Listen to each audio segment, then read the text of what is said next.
اللہ تعالیٰ نے ہر مشکل کا حل پہلے سے ہی ہمارے لیے رکھ دیا ہے۔ جب بھی آپ کو اللہ کی یاد آتی ہے تو سمجھ لیجئے کہ یہ آپ کی طرف سے نہیں ہے بلکہ اللہ ہی نے آپ کو یاد کیا ہے۔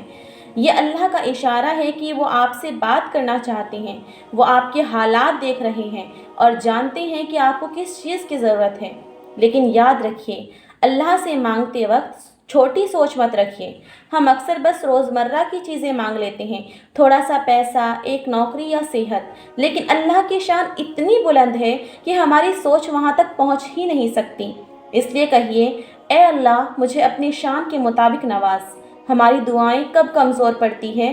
جب ہمیں یقین نہیں ہوتا کہ اللہ دے گا، لیکن قرآن ہمیں یقین دلاتا ہے۔ سورہ Al Baqarah chapter number 2 verse number 186۔ And when my servants ask you concerning me, indeed I am near.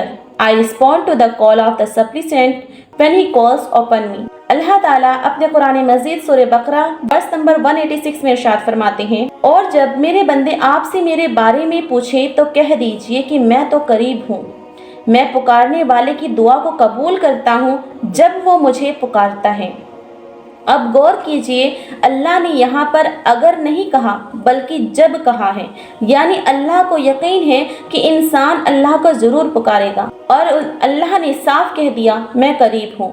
قرآن میں کا لفظ اللہ نے بہت کم استعمال کیا ہے، یا تو اپنے غضب کے وقت یا پھر اپنی بے پناہ محبت جتانے کے وقت، اور یہاں یہ محبت ہے۔ سوچیے، اللہ اس لمحے میں آپ سے اتنا قریب ہے جیسے ایک دوست اپنے دوست کی بات سن رہا ہو۔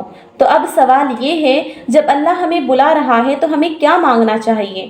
ہاں، آپ دولت، صحت، کامیابی سب مانگیے، لیکن سب سے پہلے ہدایت مانگیے، کیونکہ بنا ہدایت کی ملی ہوئی دولت گمراہی بن سکتی ہے، بنا ہدایت کی ملی شہرت تکبر لا سکتی ہے، لیکن ہدایت کے ساتھ ملی ہر نعمت میں برکت ہوتی ہے اور وہ آپ کو سیدھا راستہ دکھاتی ہے۔ تو اب فیصلہ آپ کے ہاتھ میں ہے۔ اللہ نے آپ کو یاد کیا ہے، اللہ نے آپ کو پکارا ہے، اب آپ کی باری ہے کہ آپ اپنی دعاؤں اور پکار سے اللہ کو جواب دیں۔